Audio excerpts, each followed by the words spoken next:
again, the part of it being a coding agent comes in very handy, because even the best models can make 5 parallel tool calls at once. Yeah. But if I make an agent write code, it can perform an infinite number of experiments in parallel. So the first process of like finding the optimal data set is actually figuring out what is the deficiency of the current model. Hey guys, it's George. I'm here with the lead author from our Pioneer paper, Dhruv, from our agent team. Hey Dhruv, thanks for joining. Why don't you give everyone a quick intro to yourself and what you're doing here at Fastino? Yeah, I'm Dhruv. I currently lead all like AI agent stuff at Fastino. Currently, we're focusing on Pioneer Agent, which is an agent which autonomously post-trains small language models and open source models. Nice, yeah. So we're super excited about Pioneer. Maybe give us a little bit of background into how it came into being, like how Pioneer originated. Yeah, I think the Pioneer Agent started in January, and it started not as like a product, but like as an experiment. I remember we had started offering fine-tuning services for Gliner, and people were liking it a lot, and we had an internal hackathon, and You're always the winner of our hackathons, by the way. I tried to cheat my way around it by building an agent to do that instead of doing it myself, and it worked pretty well. I think I won like three out of 5 categories in the hackathon, and I figured like, why can't we offer like an agentic services for fine-tuning Liner? Yeah, so I started by building an MVP, and it worked pretty well when you put it in the product. So then we expanded the product into doing more and more ambitious tasks. More models, right? Different models. Yeah, and then it expanded to not just working for Gliner, but for small language models and open source models in general. Yeah. And so maybe for the less technically or agentically inclined, tell us about how Pioneer works. Yeah. So basically, I tried to like monitor some of the like incredible researchers that we have at Fastino and how they go about post-training models. Yeah, what I saw was that like post-training a model is a guided search process. So it's more of like a process as much as it is a skill. I figured it's a combination of a training recipe, obviously your search parameters, as well as a guided data set.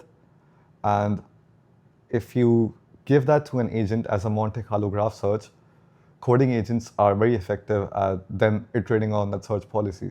So I tried to build a sort of coding agent which has access to the Monte Carlo graph search, and it can evolve that tree very effectively and very fast. And just like it would mimic a process of what like a great researcher would do. And yeah, that's how it came about. And yeah.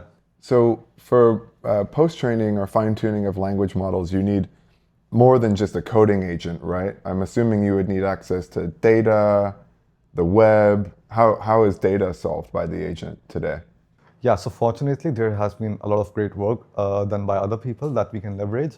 So there's a vast majority of like data on almost any category you can find on Hugging Face, on GitHub, and so on. So then it becomes a process of filtering out that data. And before you even figure out what data you want to fetch, you want to figure out the deficiencies of the model itself, right? Which is, again, the part of it being a coding agent comes in very handy, because even the best models can make 5 parallel tool calls at once. Yeah. But if I make an agent write code, it can perform an infinite number of experiments in parallel. So the first process of like finding the optimal data set is actually figuring out what is the deficiency of the current model, right? So different models will have different deficiencies. And once you realize what they are, then you want to optimize your data process accordingly. So once we have that, we can leverage synthetic data, we can leverage Hugging Face, GitHub, and obviously the vast majority of academic research that is available online. That's awesome. Maybe tell us about something really cool that you've seen the agent do.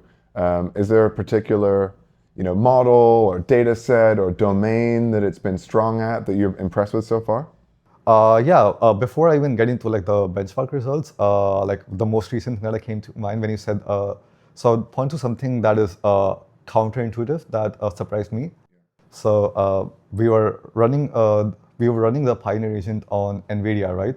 For Hillbench. On Nemotron. Yeah. On the newly released, I think by the time we put this out, it's going to be released.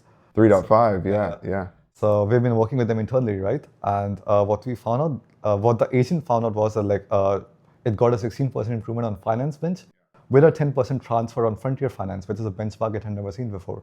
And the reason that the improvement was so strong is that the agent figured out that instead of distilling it GPT-5 on it or like Opus on it, it actually got better results using GPT OSS 120V, which is a substantially dumber model, and no one would even think of using that for distillation.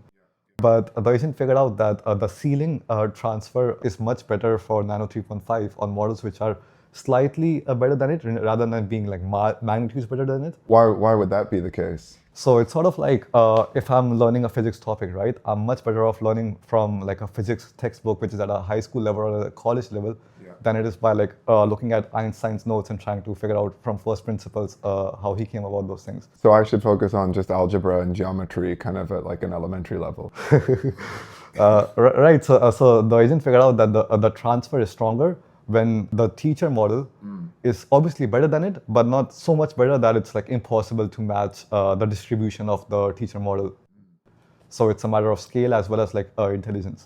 And you were able to generalize the results across multiple benchmarks, and therefore proving that the fine-tuned model wasn't just overfitted for a single benchmark. Because I think a lot of people are probably worried about that. Yeah. Right. So the agent itself, it's very paranoid. So it's always doing these like anti-cheat tests and these transfer tests to make sure that whatever it gives out is actually reliable, including like confidence intervals and transfer tests. So yeah, the agent did all of it itself. Very cool. Very cool. So it almost seems like the agent's running data experiments, fine-tuning experiments. It's automating what humans were doing. Is that right? And if so, where do you see agents playing out in the ML space? Do we not need ML engineers anymore or researchers anymore, thanks to your agent, Dhruv? Not yet, at least not yet, because I feel that like the best researchers that I've seen have like more of an intuition about the best way to approach problems in a novel way.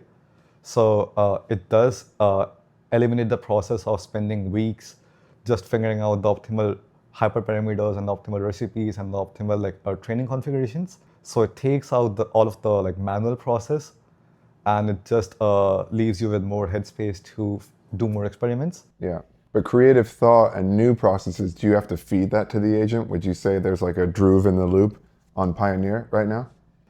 Yeah, exactly. So like most of these research labs, all of the best researchers, they don't actually carry out the experiments themselves. They come up with hypotheses and then they hand it off to junior researchers to do those hypotheses and optimize on those hypotheses. I feel this is where the agent is at right now. But who knows, with as the models get smarter, maybe that will change. Yeah, and is the agent able to learn from either mistakes or what it does well? Because obviously humans are able to, ideally not be able to repeat the same mistake twice. How does the agent learn right now? Yeah, that's a really good question. So that is something that we have actively worked on, which is like as the models get better, they also get better at making themselves better, right? So the earlier version of the agent, it was very manual and it had a huge system prompt and it had very hard guidelines. But as the models get smarter, you sort of have to get out of the model's way because now it's smarter than me, right? So how do I make it itself better? And how we do that is that your entire organization, when it's using the Pioneer agent, the Pioneer agent can now go through historical runs and its historical reports, as well as historically generated data sets. So now we minimize the guidance that we give the agent and minimize the system prompt, and we maximize the tools and the data sets that we give to the agent. So now that the agent has access to all of its historical runs, whenever you give it a new run, maybe it can go through its historical runs and figure out what worked and what didn't work for those kind of tasks and those kind of domains. So it's sort of like the agent can now figure out what it needs to do based upon what worked in the past and what didn't work in the past, and make itself better over time the more you run it, especially on enterprise cases where the more data it has on your organization, the better it will become at your data sets. That's fascinating. So you mentioned as the models get smarter, I know you're a huge fan of the large frontier models and the large open source models. What happens as those models get smarter? How does Pioneer adapt over time? Yeah, so as I mentioned, right, the number one thing is we have started to get out of the agent's way rather than trying to make the agent better. So it's more about how do I unchain the agent as much as it needs to be while also keeping it safe and obviously not letting it reward hack, which some of the models have a very high tendency to do.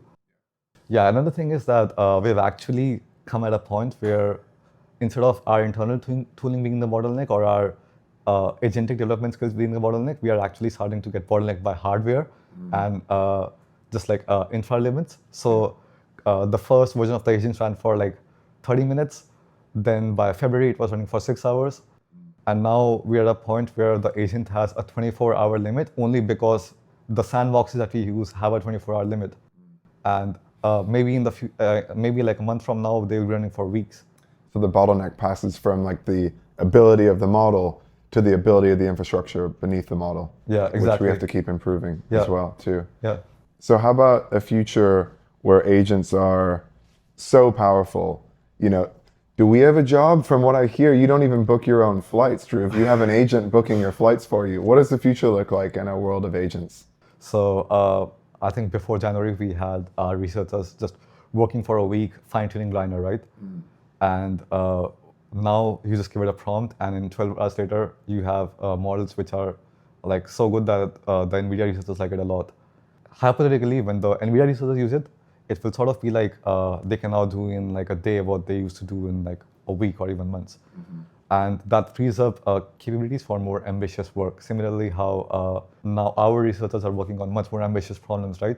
So in the future, it could be like that my job as a node wouldn't exist, but we will have jobs like Space Fleet Commander and so on, right? Where your agents are so smart that now you're doing way more ambitious work, and that just keeps going on and on. You can focus on exploring and being a pioneer, maybe, right? Yeah. Yeah.